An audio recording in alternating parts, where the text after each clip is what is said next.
My name is Max Shulaker, and I'll be talking about carbon nanotube-based technologies today. So in my PhD here at Stanford, I've really focused on CNTs.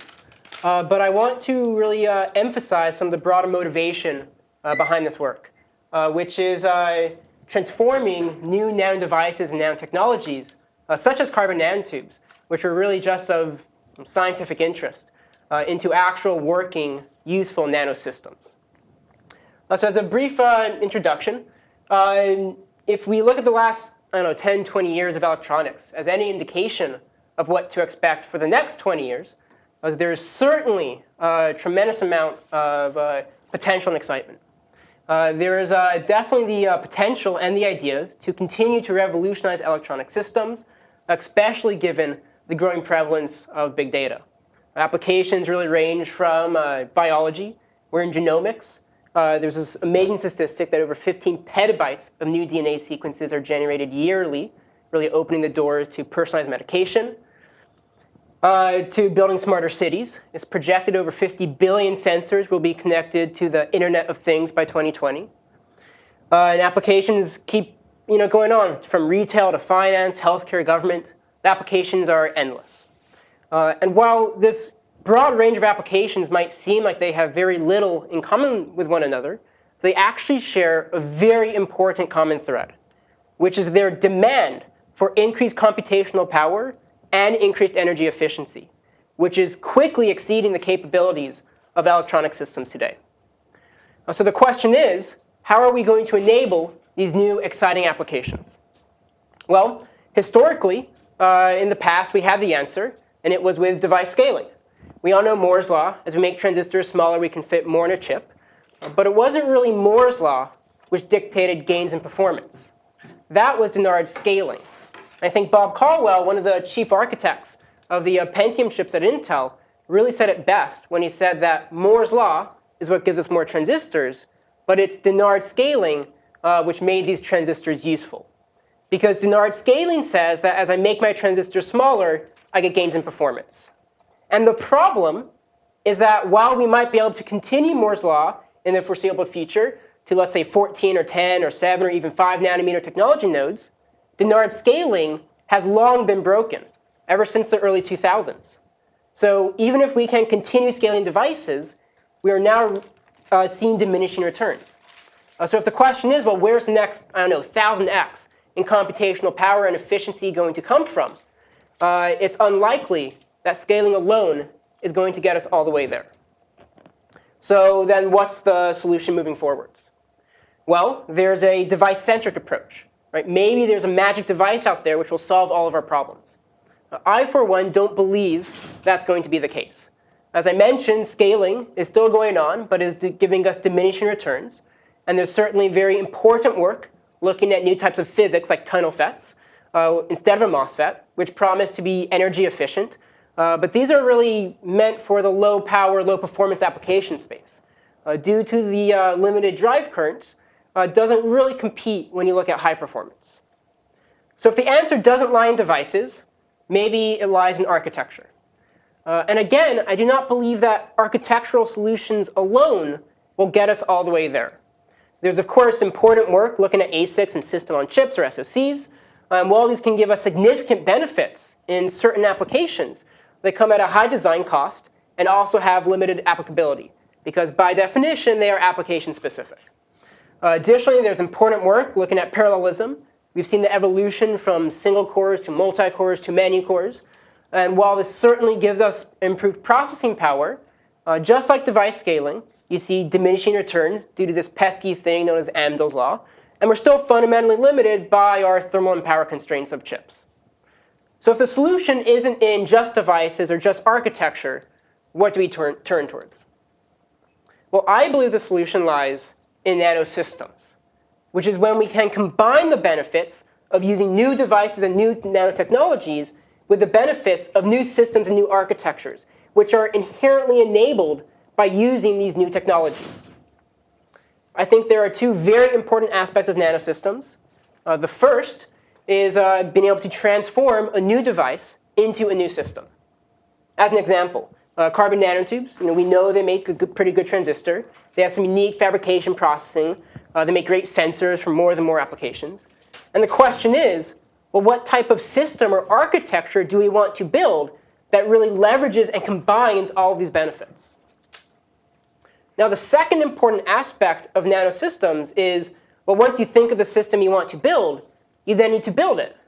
And this is where so many emerging nanotechnologies fail, because many, if not all emerging nanotechnologies, are inherently prone to substantial imperfections and variations. So while maybe you can build a single transistor or two transistors, which are high performance, building an entire system is normally out of the question. And oh, by the way, it's not just these emerging nanotechnologies where variations are a concern. As we scale down traditional silicon CMOS, variations are becoming increasingly more of a concern as well. So these, to me, are the important aspects of nanosystems. And in today's talk, I'll really be speaking about carbon nanotubes in this broader context of realizing nanosystems. I'll first discuss how we overcome the inherent imperfections of CNTs through combined processing and design tricks. I'll then show that we can, for the first time, build actual systems using carbon nanotubes, such as a basic computer built entirely from CNFETs. And then lastly, I'll talk about how, by really leveraging all of the benefits of CNTs, we can build brand new types of systems and architectures, such as monolithically integrated three-dimensional ICs with interleaving stacked layers of logic and memory, which have huge potential for these big data applications moving forward.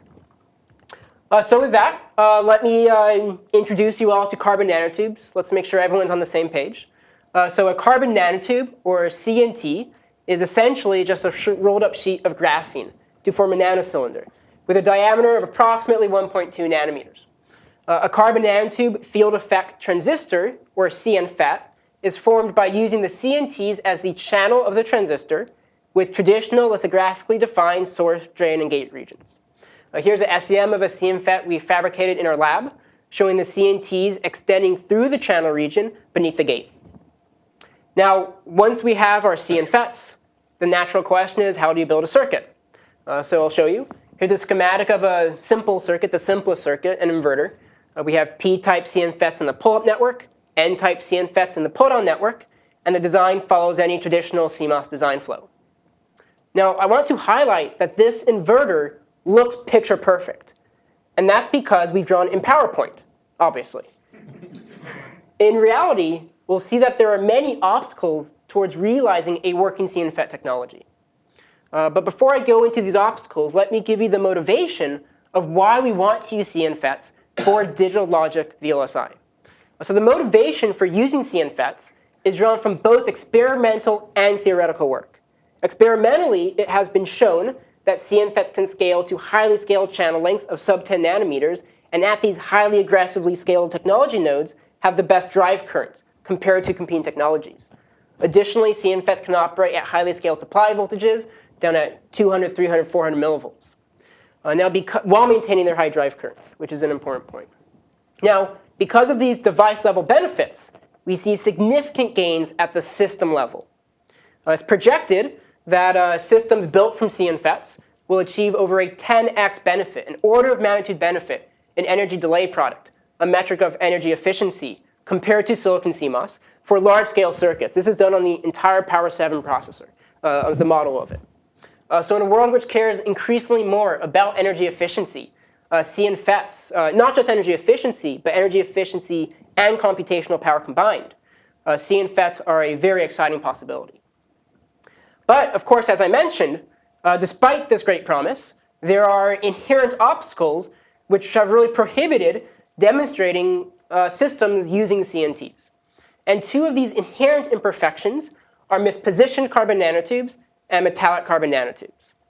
You'll see that advanced processing and fabrication is certainly required to overcome these obstacles. But you'll also see that processing alone doesn't get us all the way there. In addition, we have to use design, and specifically imperfection-immune design, coupled with these processing techniques in order to overcome these inherent imperfections. So how do each of these imperfections affect our circuits? Well, I'll start with mispositioned CNTs. Here I've drawn a simple circuit, and I'll highlight the mispositioned CNT for you. You see there's a squiggly one there. And you see a mispositioned CNT essentially creates erroneous and random connections in a circuit, causing incorrect logic functionality. In fact, here you see the pull-up and pull-down networks are no longer even complementary functions of one another, a major no-no for CMOS, obviously. So that's mispositioned CNTs. What about metallic? Well, a CNT is either semiconducting or metallic due to both the CNT's diameter and its chirality. A semiconducting CNT has a band gap of around 1 eV, which is perfect for digital logic, while a metallic CNT has a band gap of around 0. And thus, it cannot be turned off by the gate. It causes leakage current and can also cause incorrect logic functionality. And thus, metallic CNTs are obviously additional major no-nos for a circuit. So how do we overcome these two imperfections? Well, I'll start with mispositioned carbon nanotubes, and I'll start with the processing solution. The processing solution is simple. It's, well, let's just grow the CNTs highly aligned. And we can do this wafer scale. To do so, we grow the CNTs on a crystalline quartz substrate, and the CNTs grow highly aligned along the crystalline plane of the quartz. We can achieve very high alignment, roughly 99.5%. So in this SEM here, the horizontal lines are these catalyst stripes, and these vertical lines are all the CNTs, highly aligned, which are running horizontal on the wafer surface. Now, while 99.5% might seem like a great number, right, and it makes sexy SEMs, right, I'm seeing some shaking heads. Because, of course, we know that for VLSI, if we're talking about a billion CNTs, a billion with a B, 0.5% of a billion is still a big number. So 99.5% doesn't get us all the way there. In addition, we have to use design. And we use mispositioned CNT-Immune design. I'll go through a concrete example for you with a NAND gate. So we start with our grown CNTs. Some of them are mispositioned. I've just drawn them squiggly here. I first begin by depositing the contacts and extended gate. And then I etch out a section of this circuit. Now this etch region, which is defined within your standard cell, is absolutely essential, as it guarantees that if there is any mispositioned CNT which could have caused incorrect logic functionality, part of that CNT must have gone through this etch region and thus would have been removed from the circuit. Now you might be wondering, can you just draw these etch regions for a simple circuit like a NAND gate here? And that's not the case. You can prove mathematically this can be applied to any arbitrary logic function. And what I really want to highlight for you about mispositioned CNT-Immune design is that there is no per-unit customization. These etch regions are defined within your standard cells, so you don't inspect your wafer, see where the mispositioned CNT is, then make your design. No, the design works for any arbitrary wafer that you give me with wherever the mispositioned CNTs are. So this follows the VLSI design and processing flow. You can easily imagine in your Synopsys design compiler, you select your CNFET library. The standard cells are designed using mispositioned CNT-Immune design. So you can now synthesize any logic you want of whatever size, which is guaranteed to be 100% immune to any mispositioned carbon nanotubes. So now that we can overcome mispositioned CNTs, what about metallic carbon nanotubes? Well, there is a trivial solution. It's simply don't grow any. And while this would certainly work, it's currently, unfortunately, impossible and is an open challenge and might never be possible. So the next best thing we can do is to remove the metallic CNTs post-growth. And for VLSI scale applications, we need to remove over 99.99% of all metallic CNTs, and previous attempts have really been inadequate. So the technique I'll show you today is called VMR, which stands for VLSI Metallic CNT Removal. Now, before I get into the nitty-gritty details of what VMR is, I want to highlight that just like mispositioned CNT-Immune design, VMR is universally effective for all logic designs and also follows VLSI design and processing flows. So what is VMR? Well, VMR is chip-scale electrical breakdown. Let me go through another concrete example for you. Here's an SEM of a real growth I've taken. And just by looking at them, I can't tell if it's a semiconducting or metallic CNT. No one can. So for this example, I'll just assign them at random. The first step of the process is to deposit our VMR electrodes. Now, these are interdigitated electrodes patterned at my minimum lithographic pitch. And as you'll see, part of these VMR structures become my final CNFET source and drain contacts. Now, once I have this VMR structure on my wafer, I then perform electrical breakdown on this VMR structure. To do electrical breakdown, we use the gates of the transistors to turn off the semiconducting CNTs. You then apply a large bias between these two electrodes. Only the metallic CNTs can conduct current, because by virtue of being metallic, they are not turned off by the gate. And if you apply a large enough bias, enough current will flow through the metallic CNTs that they break down like a fuse due to a Joule self-heating process. You can actually look under the SEM and see the location of where the metallic CNTs have broken down and been removed from the circuit. So you basically fuse them. Exactly. It's exactly like a fuse. It's Exact same physics. Technology they're using. Fuses of exactly. Yeah. The old's still good, right? So. And this doesn't leave debris lying around? So this is, yeah. So an important part about this is that these VMR electrodes, that's a great question. These VMR electrodes are patterned at the minimum lithographic pitch. And why is that important? Because if it wasn't, then the remaining metallic segment of that CNT, it could still cause incorrect logic. But because it's at the minimum pitch, it cannot cause incorrect logic. That's a very important question, so thanks. OK, so once we perform electrical breakdown on all metallic CNTs across the entire VMR structure, which can be across my entire wafer die, I then etch out the unneeded sections of the structure and continue with my regular circuit fabrication, of course following mispositioned CNT-Immune design. Now, what I've just shown you is a cartoon of VMR, so of course it looks like it works. But the real question is, well, does it actually work? And what you're really asking me are two separate questions. The first is, how many metallic CNTs can you actually remove? And the second question is, how selective are you to not inadvertently removing the good semiconducting CNTs I want left in the circuit, right? So to determine this, we build arrays of CNFETs, each with a single CNT. So we inspect it to make sure it's just one CNT. We measure it to see if it's metallic or semiconducting, and then record its breakdown voltage. And we can build distributions on when a metallic and when a semiconducting CNT will break down. And we can tell on this that at approximately 10 volts or so, we can remove approximately 99.99% of the metallic CNTs and less than 4% of the semiconducting CNTs. Now, I want to highlight for you that this 10 volts is not what you run your circuit at, obviously. This is just a processing step. And after this, you then put down your very thin high-K gate dielectric and the metal gate on top. So you can still run your circuit down at 200, 300, 400 millivolts, no questions, OK? But this shows that VMR, and more generally electrical breakdown, is sufficiently selective for VLSI scale circuits. How serious is the 4% semiconductor CNT removal? That's great. Yeah, so I will directly address that later in this talk. Okay. And the answer is it's an important number, which leads into variation and how variations will affect our circuit. So I will definitely talk about that. OK. So 99.99 still is a very low number. So if you start with, which experimentally is achieved, let's say 1% metallic CNT. So you start with 99%, pure, and then you get rid of another 99.99, you now have 6 nines, for instance, right? So it's a multiplication there, right? Yeah. So, and also something important to note is that there are lots of techniques for sorting, such as solution-based sorting, which can get 99.99%, or not 99.99, sorry. That can get 99%, or 99.8%, right? There's nothing stopping you from combining techniques. So you can do 99.8% followed by a lighter VMR, like a 99.99%, right, to get there. But for VLSI scale, the spec of 99.99% given a PM of 1% is sufficient there. So the next question that we always get for breakdown is, does it scale?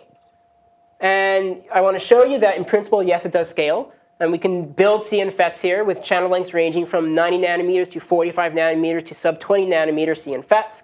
And we can do breakdown on them before and after. Here you see the IV curves. And you see in all cases, we can achieve both very high on-off ratios and still drive current. So it's selectively removing metallic carbon nanotubes. So now what you might ask me is, well, you're just showing me one here, right? Maybe you're picking and choosing, right? But we can actually build circuits. So here's a 32 nanometer circuit using all these techniques. And I actually want to make a quick aside here, which is that the circuit we built here is actually a sensor interface circuit made from CNFETs.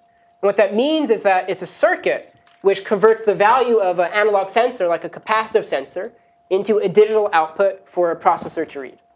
And what I want to highlight here is that not only is the circuit made from CNFETs, but because the CNTs are inherently very good sensors, the circuit is also the sensor. So this is an integrated sensor interface circuit and sensor. And I just want to highlight that this is a really great example in my mind of some more and more functionality we can really leverage by using these new 1D, 2D nanomaterials. OK, so now that we can overcome these imperfections, we can now start to build some real systems. And the first subsystem ever built was Sasha, which is an admittedly loose acronym for the Stanford carbon nanotube controlled handshaking robot. This was demoed live at last year's ISSCC. And without going into too many details, let me just play you a quick movie introducing you to Sasha.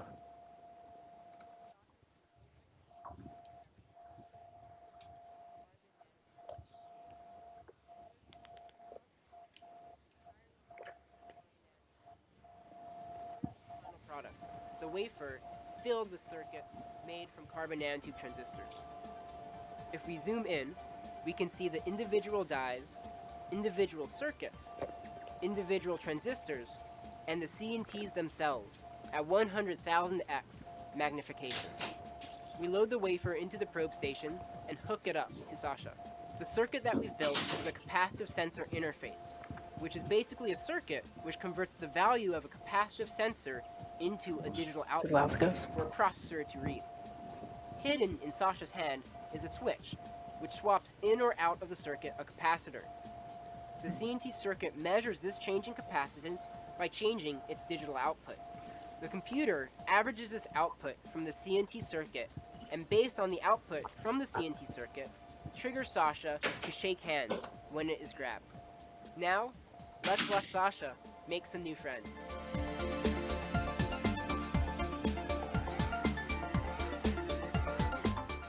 With no hand on the switch, the average output is low, and Sasha doesn't move. But when we grab hands with Sasha, the average output jumps up, and Sasha shakes our hand. Here is Sasha in action.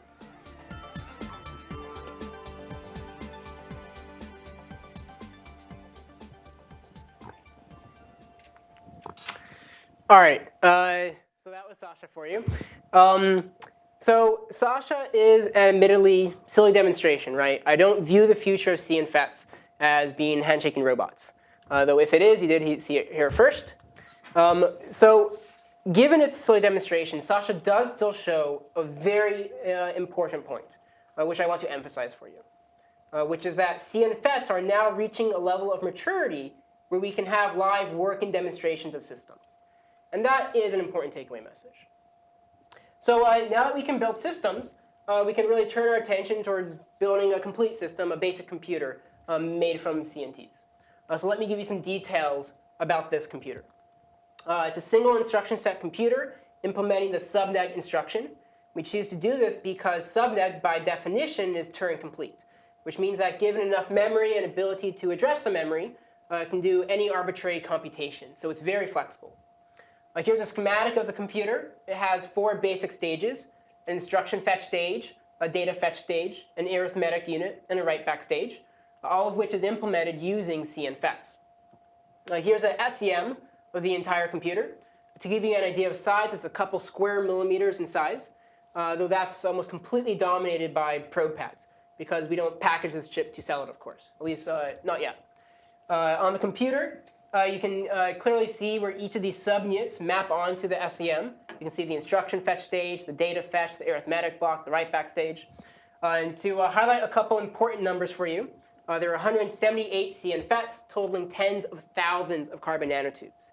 And that is a very important number, because when you start talking about tens of thousands of carbon nanotubes, you have to be talking about wafer scale VLSI compatible now. Because you can't start tuning bias voltages here or there, or doing breakdown one at a time. So to deal with all the metallic CNTs, we use VMR to remove all metallic CNTs across the entire computer at once. And then probably the most important number to remember is that the computer has between 7 and 15 stages of cascaded logic. And the reason why that's so important is because the main message behind the computer is not that, oh, look, here's a basic computer. The main takeaway is that the CNT computer demonstrates that you can build any arbitrary digital logic using CNFETs. Now, that's a powerful statement, so I want to unpack it a little bit. So what does it mean to be able to build arbitrary digital logic? Well, you need combinational logic, some notion of computation, adders, multipliers, right? You also need sequential logic, some notion of time, like latches. And you need to be able to cascade. So go combinational to combinational, or sequential to sequential, or combinational, sequential, combinational, or sequential, combinational, sequential. You get the idea. And what the computer shows is that it has in it every single possible combination of this, really demonstrating that you can build any arbitrary digital logic using CNFETs. And that's the major takeaway here. Yeah. How's it clocked? We apply an external clock to it. And there are clock lines running through the... Yeah. So actually, if you take a look at these horizontal lines here, so these are VDD, ground, bias rails, and clock rails, for instance, as well. Okay. And an important thing is that there's no, it's not like, oh, this works and this works, so we'll hook these up. It's one shot, the whole thing's done. You measure, it either works or it doesn't. All the way for scale. Now, given it is a basic computer, we can do what you'd expect kind of a basic computer to do. So here it's implementing a basic form of multitasking. So it's doing bubble sort to sort integers, and then it's counting. And it's swapping back and forth between these completely by itself. So it sorts, then it counts, then it sorts, then it counts. And it updates a bit in memory to know what it's doing when. And to really demonstrate the flexibility, we emulated the entire MIPS instruction set on the computer, and commercial instruction set architecture. And the reason we chose MIPS, of course, is because one of its creators, John Hennessy, is president of Stanford. So it's a nice way for us to pay homage to our home institution. Another very important takeaway message from the computer is that it's very reproducible. These are 80 different arithmetic units measured across a wafer. These are 200 latches measured across a wafer, all overlaid on top of each other, totaling thousands of CNFETs now. And you see that it's a reproducible process across the wafer. So this is not some picking and choosing going on. Another very key takeaway message for you. OK, so now that we can build systems, we cannot ignore performance. And when we look at achieving performance, there are several obstacles which have really prohibited achieving high-performance CNFETs in the past. And one of the most substantial obstacles, which has persisted for well over a decade, is low CNT density, drawn here schematically by the CNTs being sparse on the wafer. To achieve that 10x benefit in EDP, we actually need much more CNT density. And oh, by the way, we need much, much more CNT density. So the natural question for me now is, well, how much more density do we need? Where do we need to get to? Where are we today? So let me show you. A typical CNT growth today will achieve between 1 to 5 CNTs per micron. The best growth you can have reproducibly in a lab will be between 10 to 15 CNTs per micron. The world record wafer scale CNT growth can achieve around 25 CNTs per micron, while the required density for high-performance CNFETs is more than 100 CNTs per micron. So you see there's a significant disconnect between the required CNT density and the density which we can grow in a lab today. Now, while density itself is one major obstacle, it's actually only half of the problem. There's another obstacle closely associated with density, which is very often completely overlooked. And this is CNT density variations. Let me give you a concrete example. This is the SEM of a growth we've done. And you see that there's non-uniform spacing between the carbon nanotubes. So if I build a set of CNFETs side by side, I see that each CNFET will be composed of a different number of CNTs, meaning that each transistor will have a different amount of drive current. Now this has significant negative effects at the system level, causing increased delay variations, decreased noise margin, decreased yield, etc. So you see that high density is required for a high-performance CNFET, but it's insufficient for a high-performance system. For that, you need to have controlled CNT spacing variations. Now, to characterize this non-uniform spacing in CNTs, we draw from renewal theory and statistics and use this metric called the index of dispersion for count, or IDC, which is a very useful metric for characterizing this non-uniform spacing distribution. Now, since I'll be talking about IDC, I want to give you some ideas of some values. So you want IDC to be as small as possible.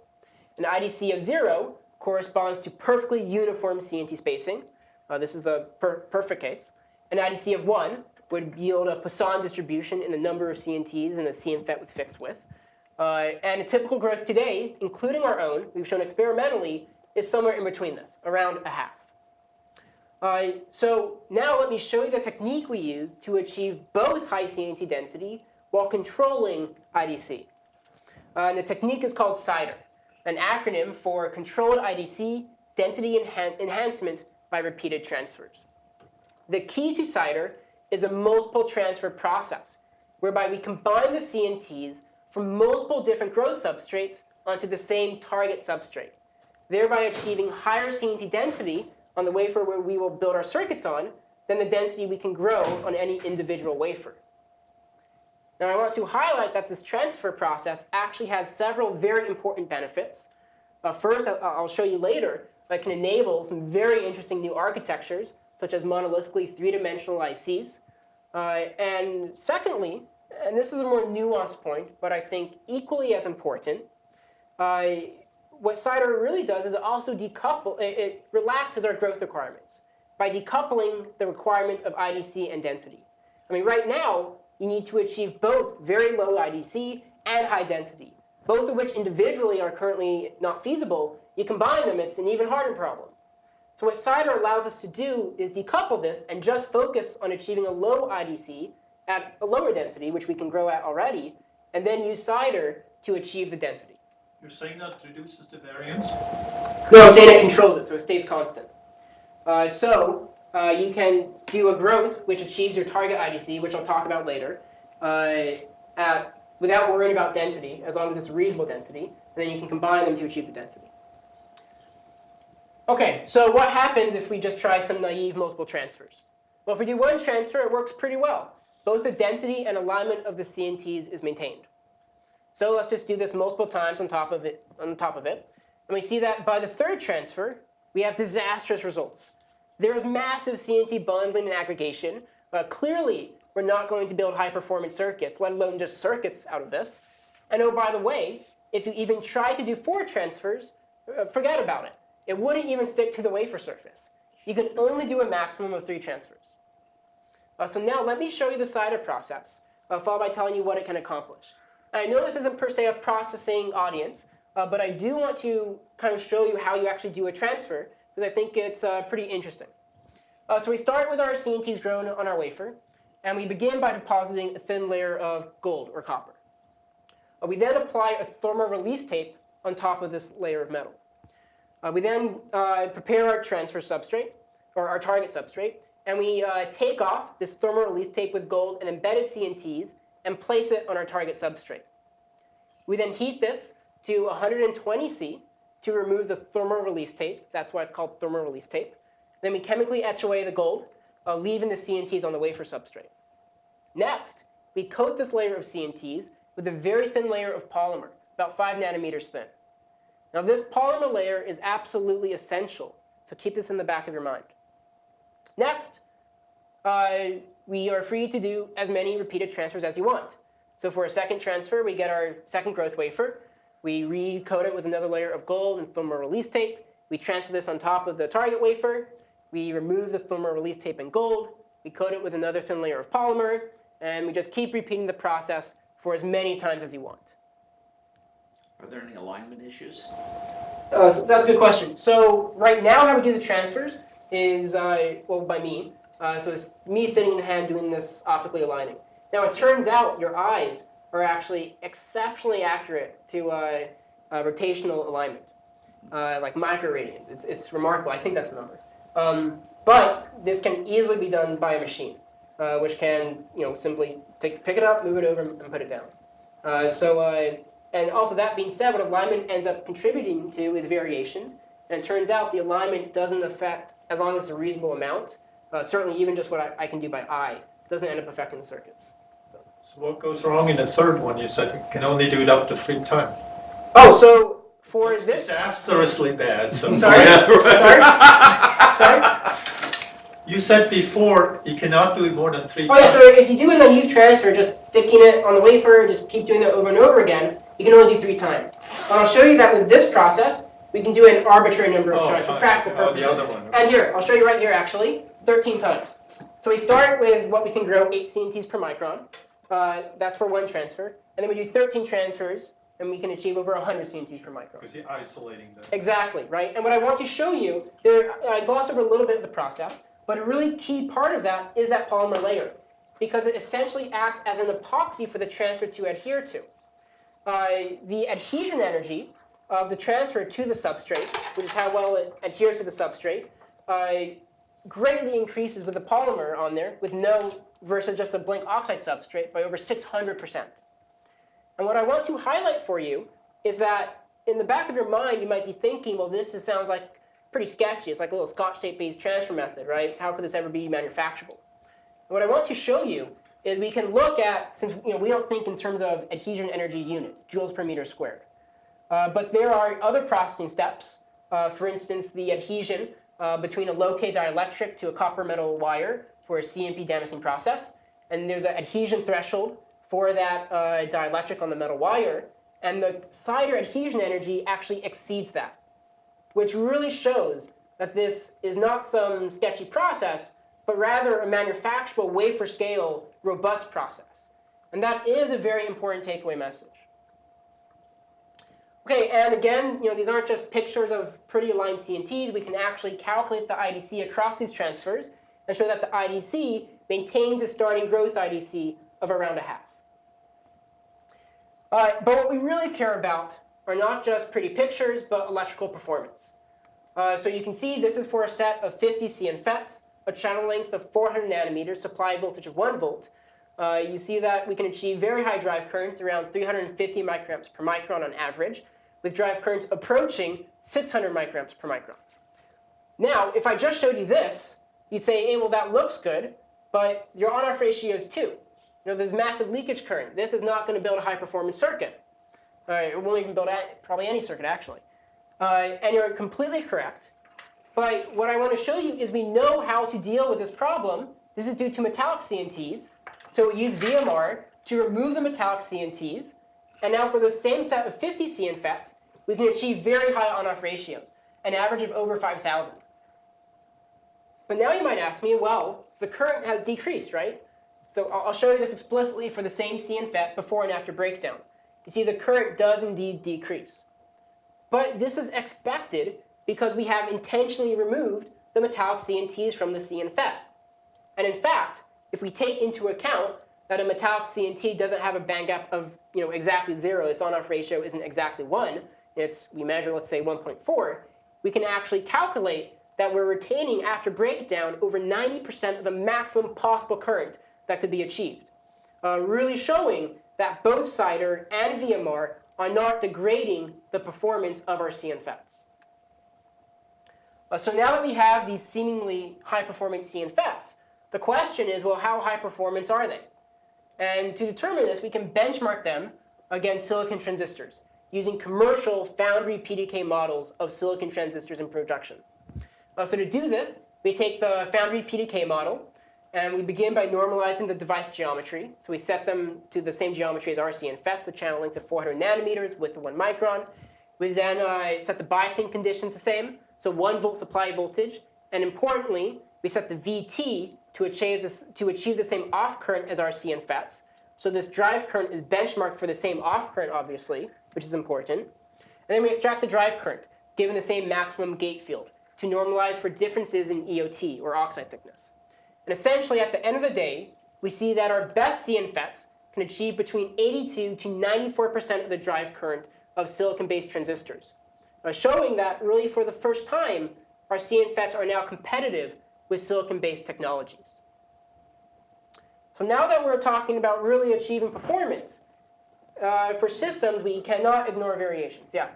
Backing up, that was 28 nanometers for the... Yeah, so this is a 28 nanometer node PDK with a transistor normalized to our device geometry. The trend is down. What is the 14s and the 22s? Yeah, no, that's a really good question. So wait, you're saying the trend, the trend line from the 350 to the 28 is down. Yeah, so the key reason why that trend exists is because these are all normalized to a 400 nanometer channel length. Okay. And device scaling doesn't perfectly match one over L. Okay. But we can, there's some very interesting kind of devicey stuff there, so we can talk offline about that. It's pretty interesting. But the point is that the point of this benchmark is not to say 82 to 94%, right? The point of this is to say it's getting there, right? Yeah, But we can talk about that slight trend after, yeah. But that's why it exists, but it doesn't exactly follow one another. When you say getting there, any reason why it is not better? Oh, certainly. And I'll talk about this after about future work. But there are still certainly obstacles to achieve or to overcome for CNFETs, right? A big one, for instance, would be contact resistance. This is a major obstacle for not just CNTs, but a whole class of 1D, 2D nanomaterials.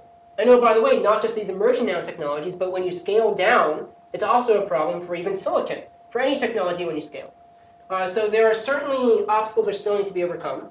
But I really want to emphasize that it's exciting to have an emerging nanotechnology which can actually benchmark against silicon, isn't 100x off or something, right? This is for the same off curve, right? This is technology benchmarking, showing that it's getting is comparable. Okay, but that's for transistors. If you want to build systems, we really have to be worried about variations. And this is where there are many sources of variations for a circuit. I already spoke about density variations. But we've all heard perhaps of diameter variations between carbon nanotubes. And then we also have traditional variations, oxide thickness variation, channel length variations that are even in silicon CMOS. And the question is, what variations do we have to worry the most about? Now, if you look at a single transistor with a single carbon nanotube, you'll reach the wrong conclusion. You'll see that diameter variations are the most important. But in a real system, your minimum size CNFET does not have a single carbon nanotube. You need to have sufficient drive current, so your minimum size CNFET has between, let's say, 6 to 10 carbon nanotubes. And this creates an averaging effect, and it turns out that diameter variations actually contribute a very small amount to variations that affect you at the system level, which is what we ultimately care about. The variations that dominate are what we call CNT count variations, which are variations in the number of CNTs per unit width, essentially. And there are two sources of CNT count variations. The first is grown CNT density variations, as I spoke to. And the second is MCNT induced. So let me take these each one by one. I just want to remind you quickly about IDC and the non-uniform spacing contributing to count variation. And we characterize this with that metric IDC. But then there's another source on top of this, which also contributes to CNT count variations, which is the probabilistic presence and removal of the metallic carbon nanotubes. And this is where I'm starting to address that previous question I got about that 4% of removing the semiconducting CNTs. So I'll define the probability a CNT is grown metallic as P sub m, and then the probability a CNT is semiconducting is 1 minus PM. And oh, by the way, we've shown experimentally that these are IID. So a CNT is semiconducting or metallic is independent of its neighbor. So if we take an experimentally achievable PM of 1% and a trivial case of a transistor with 3 CNTs, we can calculate that 97% of the time we will have 3 semiconducting CNTs. But 3% of the time about, we'll only have 2 semiconducting CNTs because one will be metallic.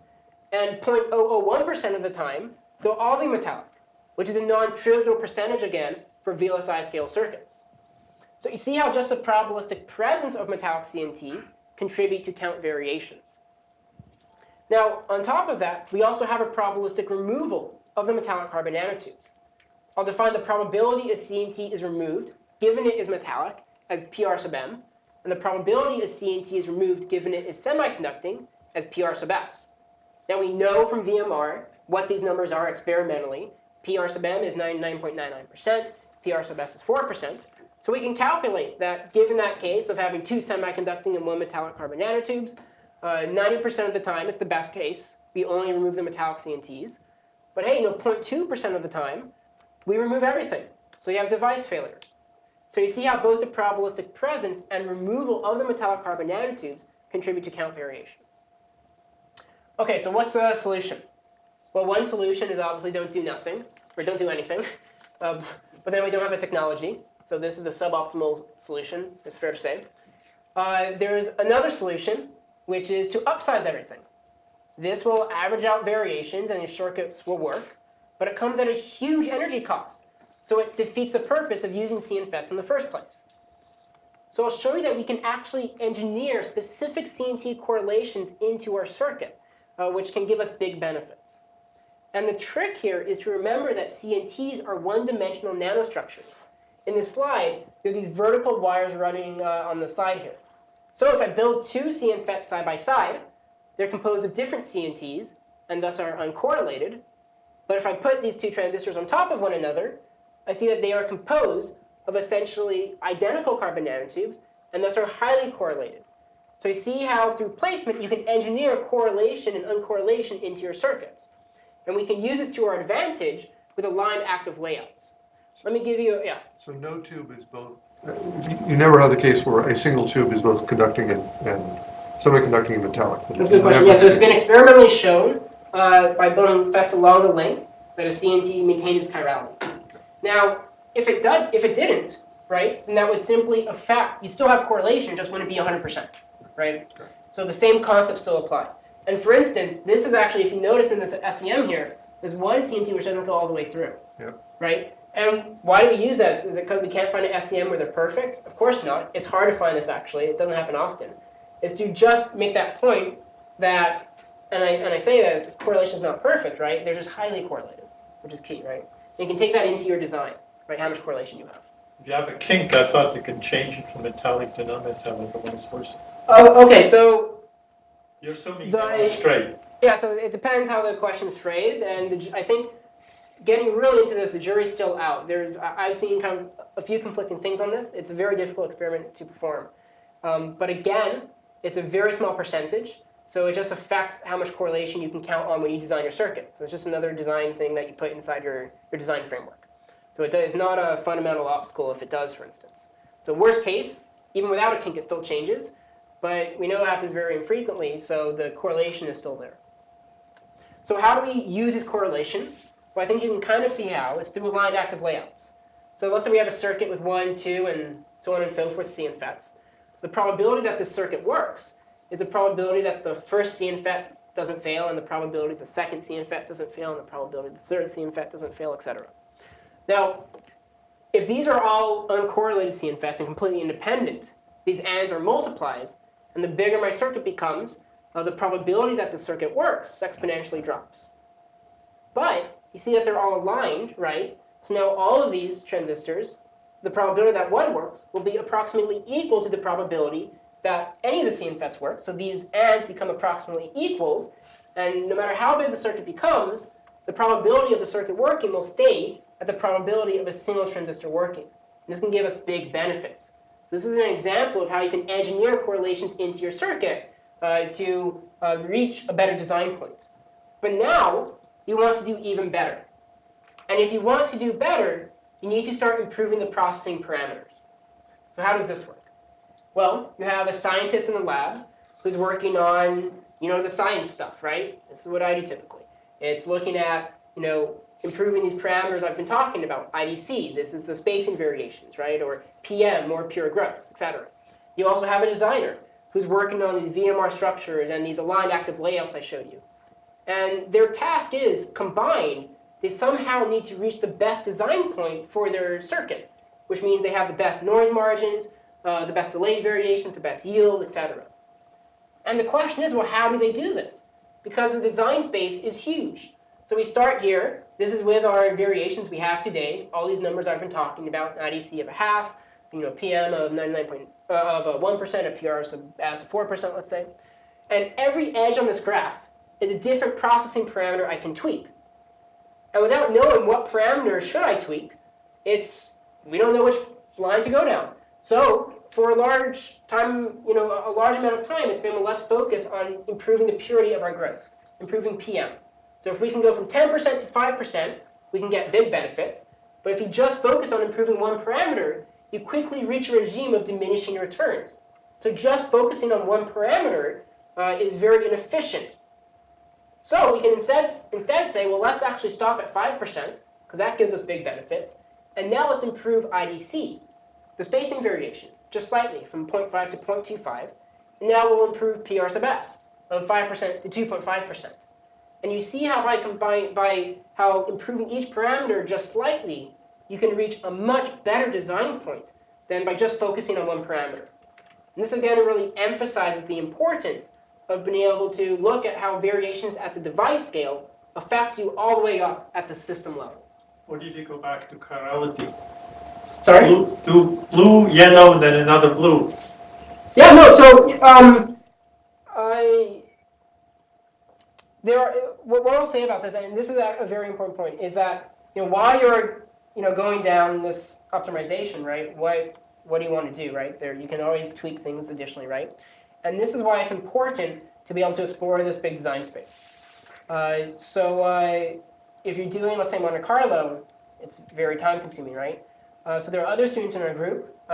So Gage Hills has one of these students who has a DAC paper, I think last year or the year before, which really looks at basically looking at this as a gradient descent problem. So you look at what parameter should I tweak at as I go along here to reach the best design point. And the importance of being able to look at this design space quickly is that, well, here, I give you one path which works. So this is a PM of 5%, IDC of 0.5, and PRS of 2.5. But what if, my scientist says, okay, I can do this, but this, no way. What do? Well, you need to find another path. So it's very important being able to examine multiple paths so that you can really guide the science side of things hand in hand. Can you recycle those paths? If you go the blue down, saturates, add the yellow, saturates. Now if you try again the blue to continue, that may not saturate the same way. Yeah, so they're additive. So at the end of the day, when you look at your design, you have some PM, some IDC, some PR sub S. So if you optimize PM, then IDC, then PM again, then it's it's looking at the same design point of an IDC of some value and PM of some value. But in the optimization process, you're not guaranteed. That's where you might look at different paths and go back and forth. Okay. So I think the future of this technology is looking promising, at least. This 10x benefit is looking more and more feasible. But I want to pose a question, well, how do we do even better? What if we want to get to 1,000x? So if we want to really do better, we need to start combining the benefits we can achieve at the device scale with benefits we can achieve at the architectural and system scale. And to that end, 3D integration is a very promising path. Now, 3D integration today is traditionally achieved through chip stacking, which is when we build the different wafers on separate substrates and then stack them one on top of each other and bond them together. You then connect the different vertical layers with our through-silicon vias, or TSVs, which can be rather large.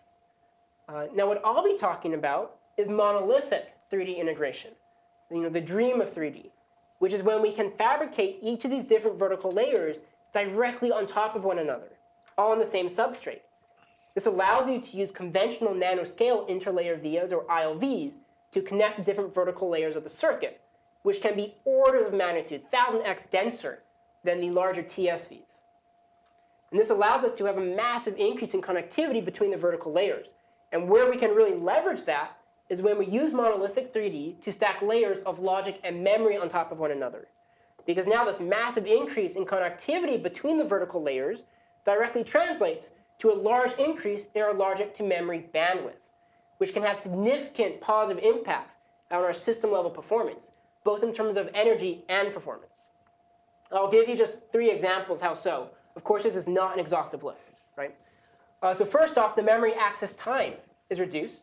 So your processor doesn't have to be idle for as many cycles waiting to get memory, or waiting to get the data from the memory. Additionally, the memory access energy is reduced because the logic and memory are stacked directly on top of one another.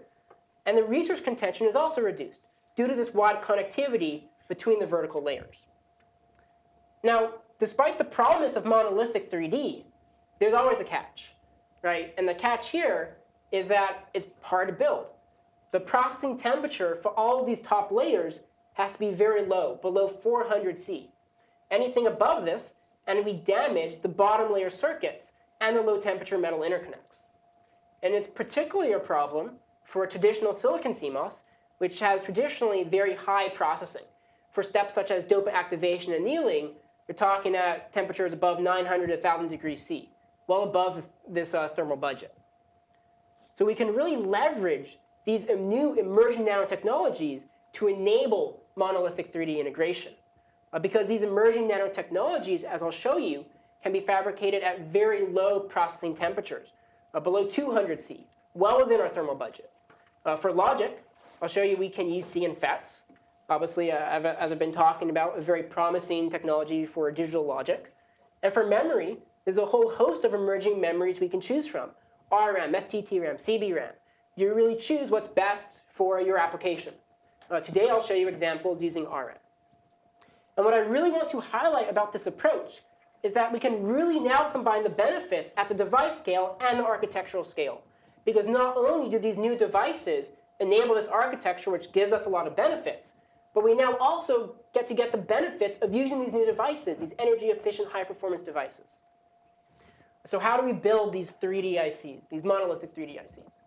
Well, we start with our blank silicon substrate. We begin, just as you normally would, building the bottom layer of logic. So I do this here in our lab. It's a layer of silicon CMOS.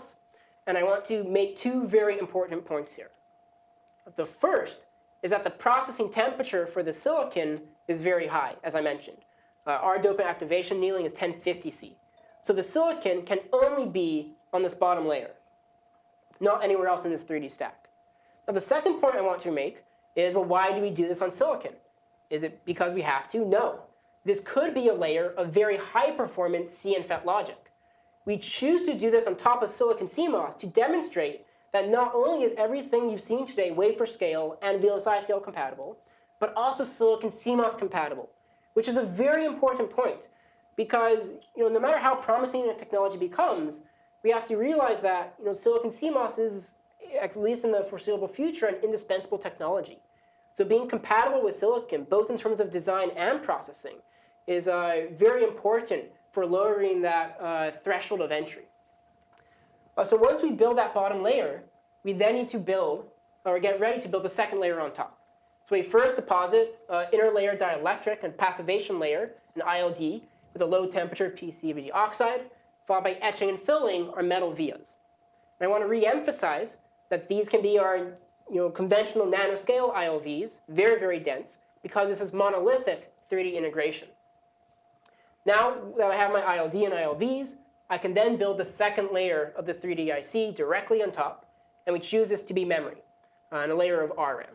So we put down the first layer of metal for the RRAM, the metal oxide in between, followed by the top layer metal, forming the RRAM sandwich. So now we have our second layer of memory. We repeat that same step between every layer. Another layer of ILDs and ILVs, and then we can build the third layer. Again, we choose this to be memory, so we do another layer of RRAM. Again, we do ILDs and ILVs, and then we do our fourth layer. And we choose this to be logic again, using CNFETs. And I've drawn the CNFETs here. The process is just a single step, but you know that we have to do everything you've seen before so far, right? So we have to use misposition CNT-Immune design, VMR, to overcome those obstacles. And importantly, also that transfer process, CIDER. Because what that transfer really does is it decouples the high temperature CNT growth from the wafer where we build our circuits on. The CNTs grow at 900 C around there. Too hot to grow directly on our chip. But the transfer is very low temperature, 120 C. So the wafer we build our circuits on never goes above that temperature. So this allows us to build monolithically 3D ICs using CNFETs. And I want to highlight that just as I showed you before, the transfer does not affect the CNTs, even for 3D transfers, maintaining both the density and alignment of the carbon nanotubes. Now, these are not just pretty pictures. I want to show you we've actually built such monolithically integrated 3D ICs in our lab. So here's a cross-section TEM of the bottom layer of silicon transistors. You can see the crystalline silicon in the channel, the amorphous high-K gate dielectric on top, followed by the gate metal on top of that. On top of the silicon transistors, we have two layers of RRAM. Here's again the cross-section TEM of the two RRAM. And if we zoom in on the RRAM, we can see again the metal stack of the RRAM sandwiched in between two of those ILDs. And directly on top of the RRAM, we build the CNFET. Here you see the cross-section TEM of the CNFET through the source. If we zoom in, you can see roughly the open mouth of a CNT sandwiched in between the metal on top, the source metal, and the dielectric underneath. So this forms the four layers of this 3D IC. But of course, we don't just care about building single devices on top of each other, right? This whole presentation is on realizing nanosystems. So we want to show we can actually build a system out of this. So we can build, for instance, a basic 2x2 crossbar, which essentially programmably connects two different inputs to two different outputs through programmable routing elements. Now, each routing element is implemented as follows. We use RRAM-based configuration memory, which is programmed by the CNFET. So the CNFET programs, let's say, one RRAM into a low resistance state, then the other RRAM into a high resistance state. And then when we apply a voltage across these two bit lines, the resistance divider of the RRAM sets a voltage at the gate node of the silicon transistor, turning it on or off. So the silicon transistor acts as the pass gate between the input and output. Here's an SEM of that fabricated 2x2 crossbar. This is a top-down SEM view, and each one of these make up each one of those routing elements. And here's a zoom out of one of those routing elements. On the bottom layer, we have our silicon transistors. Directly on top, we build the first layer of RRAM.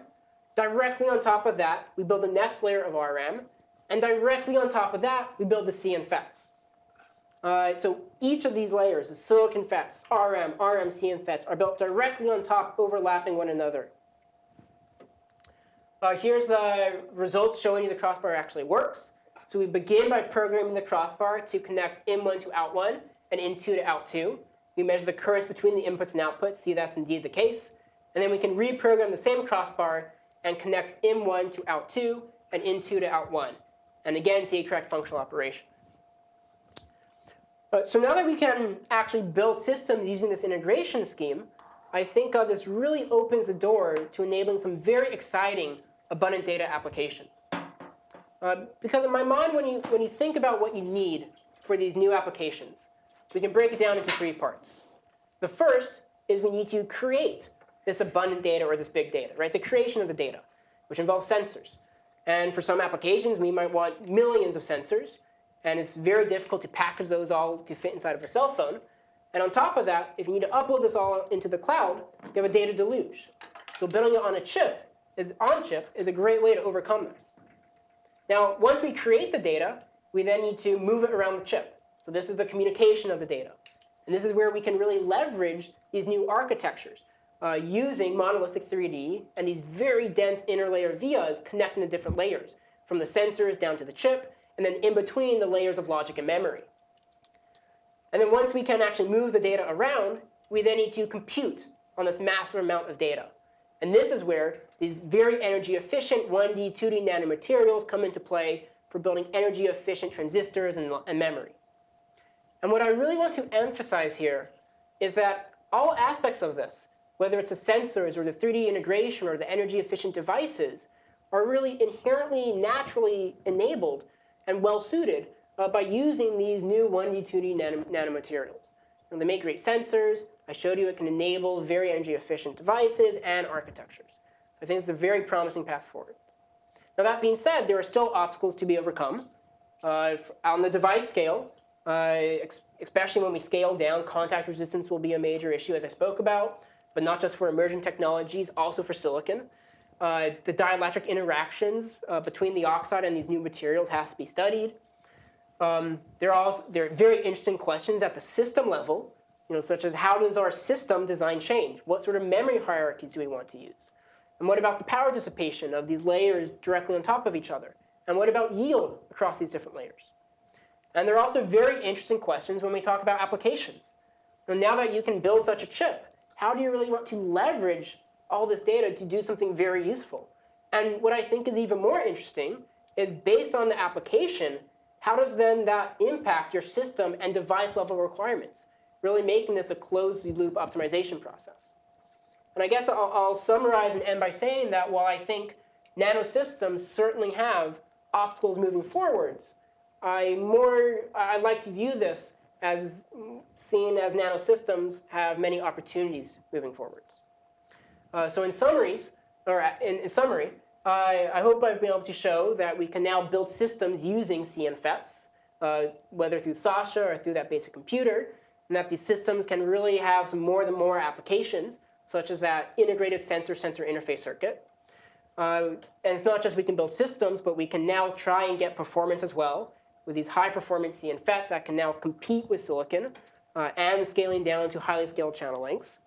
And beyond this, we can really use these technologies to enable brand new architectures, such as monolithically integrated 3D ICs with interleaving layers of logic and memory, which are very promising for these big data applications.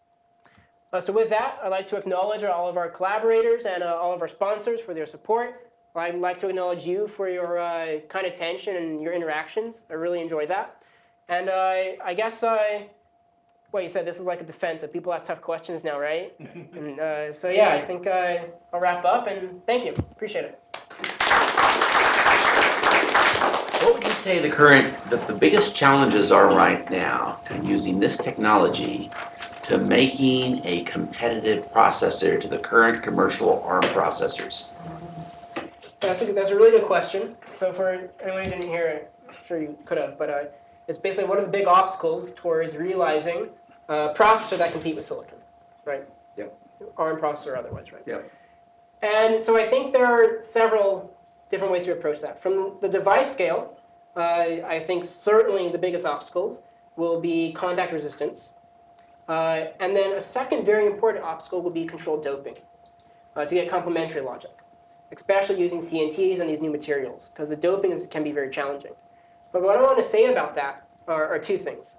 So first, most people think that you can't do CMOS using CNTs, that they're only P-type, not N-type, let's say.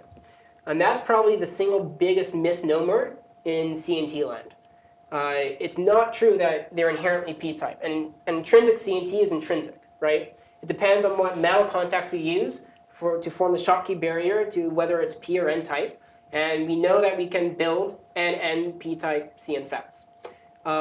There's some very interesting ways that you can actually do CMOS using these very thin nanomaterials, such as with electrostatically doping. So based on the oxide interfaces on top of the CNTs, they have charges in that interface, which can electrostatically dope the surface of a material. And when you're talking about a CNT, that's the material, right? So we know, I think we know very well how we want to do doping. We can do doping. The question now is how to control it to have controllable doping and controllable threshold voltages. So that's from the device aspect. But then I think we have to be smart about how we want to start using CNTs and what applications we want to use it in. Do you want to start by just building the exact same processor using CNTs instead of silicon? Or do you instead want to possibly... Installed base. Exactly. Do you want to instead maybe, a great way for integration is this monolithic 3D, where you start with your silicon substrate, and maybe you build your layer of very high performance, low power CNFET sensor interfaces, which are also sensors, for instance, which have logic in there, right? Which can be at a lag node even, right? Or, so I think there are very interesting discussions to be had about the best way to start actually taking this technology to the next level.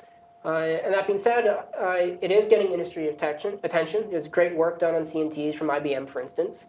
So I think no one has a crystal ball looking in the future, but I hope that the future is at least promising. Let's start here and then we'll go there. What density did you achieve for the interlayer vias? Oh yeah, okay. So the question is, what density can we achieve with ILVs? So in our lab, so of course, so a lot of these demonstrations are not done at 16 nanometer node, right? Because everything I showed you, from beginning the growth of the CNTs to the final chip tape out, if you want to call it that, to measurement, is all done at Stanford. And our lab is, of course, not up to spec to Intel fab or industry fab, right? So our minimum feature is around 500 nanometers. So when we do these monolithic 3D integrations, as an idea, we can pretty easily achieve, let's say, a pitch of a micron. Now, even that pitch is much, much better than what typical TSV pitch is, even in industry, right? There you're looking typically, when you're looking at things, let's say 40 or 50 microns in pitch. So we're not, we're limited by, our limitations here in the fab. If you look at kind of RTRS projections of or just look at what your pitch is for M6 or global metal wires, you're looking at a density increase of more than 1,000 of ILVs versus TSVs. And that's not extrapolating to some crazy technology. That's just looking at the pitch of TSVs versus the global wire pitch. Resistive devices are basically oxides between two layers of metals, right? So my question is, why did you use this ISV and the different layers in the monolithic 3D and not just dedicated to metal layers on top of the same. Sure. Yeah. Okay. So the question was that RM is very simple to build as metal blocks of metal. So why not just do that in the metal stack, right? Why are you talking about monolithic 3D? Well, you can do that, and people do RM on top of logic, but you don't do logic on top of memory on top of logic, right? So being able to really densely integrate logic and memory on top of each other, really have computation immersed in memory, is I think a very promising path forwards. And certainly, if you want, if you instead go from DRAM off chip just to RM on top of your chip, let's say, right, for main memory, that gives you big benefits, right? And I think you can get even more benefits when you can really, really densely integrate these technologies. So not just having logic just on one layer, but you can have your memory controllers, for instance, in logic on top of it, for instance, right? So it doesn't need to take up real estate on that bottom layer. So you can do tricks like that. So you can put your memory controller, just as an example, right, on top of the memory on a separate layer from where your computation is and your memory. So that's a great example. Yeah. Can you do optical processing with CNT? That's a good question. So can you do optical processing with CNTs? I don't want to say yes or no, because I don't want to say anything incorrect that's going to go out on YouTube. So what I will say is that YouTube is a font of truth? No, I don't want someone to peg me down and say, hey, you said this, like, where's the proof? And then I need to spend 10 years trying to make it work, right? To prove myself right. Well, if you say no, then it doesn't work. Exactly, no, so yes, I need to be very careful. So what I'll say is that I have seen, in conferences especially, some very nice work of using optical properties of CNTs, both to emit light and to measure it. So if you're looking at if you're doing computation, for instance, or if you're even, not necessarily even computation with light, but even if you're looking at communicating, right? So like on-chip light communication, for instance, right? I think there are possibilities there. But I don't want to say whether or not, how promising I think that is or how feasible it is in the future. There's good work. There's been some work on Harvard on that, at UCLA on this.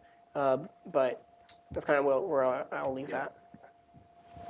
What about the thermal properties to get rid of the heat out in the center of one of these 3D stacks? Yeah, that's a great question. It has to do with what about the thermal aspects of building 3D chips? Because if you're stacking logic on logic, or let's say memory on logic on memory, you're stacking layers on top of each other. So it's more challenging to get the heat out because that logic layer isn't on a heat sink, for instance. Right? But the CNTs are great for heat. Exactly, yeah. So there are great ways to approach this problem, again, both through fabrication and device approaches and through design approaches. So from a design perspective, there was some work from a previous student in our group who looked at using the power distribution networks as a method of distributing the heat across a layer, for instance. And then from a more device side, there's interesting work here done, for instance, by Professor Popp, Eric Popp, who's looking at using nanomeshes, new nanomaterials in between layers to help spread out heat as well. So there are definitely, and as you mentioned, CNTs themselves are great thermal conductors. So there are definitely approaches, but this is an area which needs to be looked into. And what I'll say there is being able to show that technology is actually feasible, actually showing, hey, we can actually build these circuits, really then helps the motivation to then look into these problems. So we're seeing more and more work looking at how do we deal with these hotspot issues for monolithic 3D specifically. So now that you can show a technology is more feasible, there's more and more work. It's kind of a rolling ball, snowball effect, which is exciting. Well, the other thing that gets rid of heat real fast in some of those things is diamond. Yeah, so yeah, new materials, right? Like, and if you put diamond in process, I'm not an expert using diamond. There are people who do, right? So I don't know about cost or anything, but we'll see. Oh, just as cheap. Yeah, we'll see, right? Again, I don't want to say yes or no, so we'll see. Hedging your bets. Been there 10 years ago. Mm-hmm. You can get rid of heat so fast that you patent it and then the US government steals it. Wait till offline. Why didn't you do that 20 years ago? So Then we how wouldn't many have to worry layers about did you the build? Yeah, so we've No, we did. experimentally built 4 layers. So we've done logic, memory, logic. And is there any reason why we didn't do 10 layers? Honestly, no, right? It's because the conference deadline came up and we wanted to show something and we had built 4 layers. Really, when you look at what are the obstacles to building more layers, it's not, I'm not hiding something from you there. It really is that if we wanted to build 5 or 6 or 10 layers, we could do that for you. And an interesting question is, well, how many layers do you actually want for your chip? What's the best design here? Do you want 1,000 layers, or are you okay with building 5 layers of obviously with metal layers inside there as well, right? So and that's an interesting question looking forward, and how do you actually want to optimize the system design? How does adding more layers influence the overall yield? I mean, is the total number of devices the relevant measure? Or? Well, yes and no. So I mean, if you look at, let's say you have 1 million transistors just on your chip, or 1 billion, let's say, right? And let's say you have 5 layers of those 1 billion transistors, then you need all 5 layers to work. Versus if you just have 1 billion transistors in your circuit, then it's easier to make work, right? So you have more circuits when you're doing monolithic 3D. You can have at least, right? So you can have the same footprint area, the same device on one layer, but you can now have more real estate, so you can build more transistors. So there's that issue. It's not, to be clear about something, it's not that the monolithic 3D process itself is hurting yield.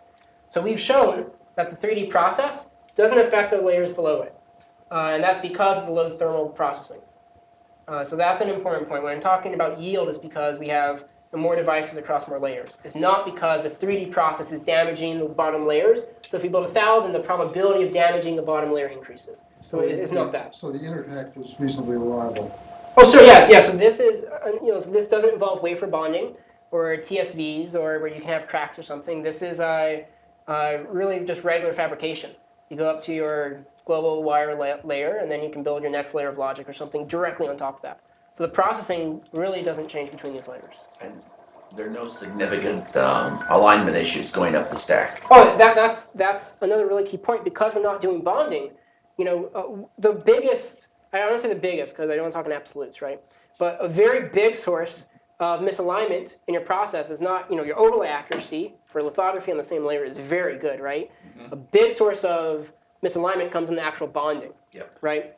So that's where you have probably one of the biggest sources of misalignment. So this doesn't have bonding. You're building on the same exact layer, all the way up using the same alignment marks, layer on top of layer. So your overlay accuracy stays the same. But the reason for that large TSV pitch is both due to the bonding and accuracy, but also due to keep-out zones of TSVs, for instance, because of stress. Keep-out zones is what it's called, around a TSV, because they're stress-induced around it, right? Yes, yes, so that pitch is both due to misalignment, but also through the keep-out zones. But in terms of the misalignment and accuracy, the reason why we can use these very dense ILVs is because the overlay accuracy is using the same alignment mark, same substrate. And there's no problem if it drifts to the top of the stack to the bottom of the stack. It just Leaning Tower pizza. Yeah, I don't want to say yes or no to that. I don't know if you'll have a case of having a wire going all the way down, but I see that case as well, right?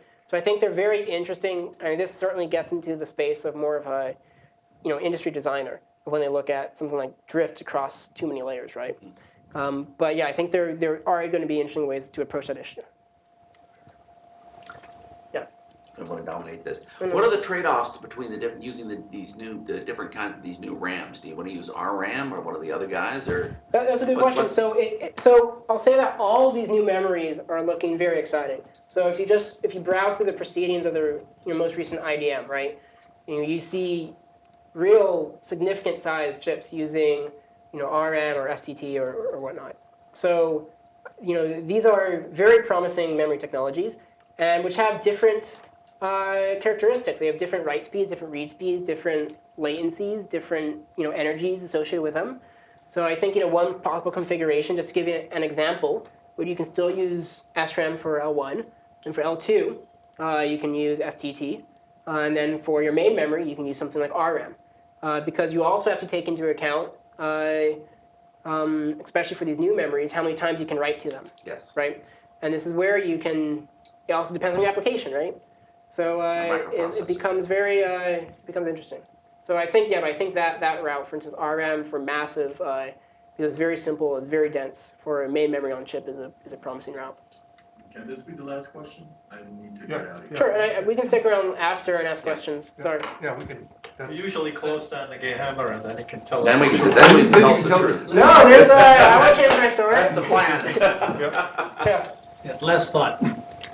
Something that I've always liked and never had enough of was content addressable memory. And content addressable memory is much easier implemented in 3D than in 2D. In any case, I don't know how big you can make it in 3D, but you just can't get enough of it. Yeah, I mean, I think memory hierarchies are something which definitely need to be explored and exploited. If you could do it, that would be a big. So.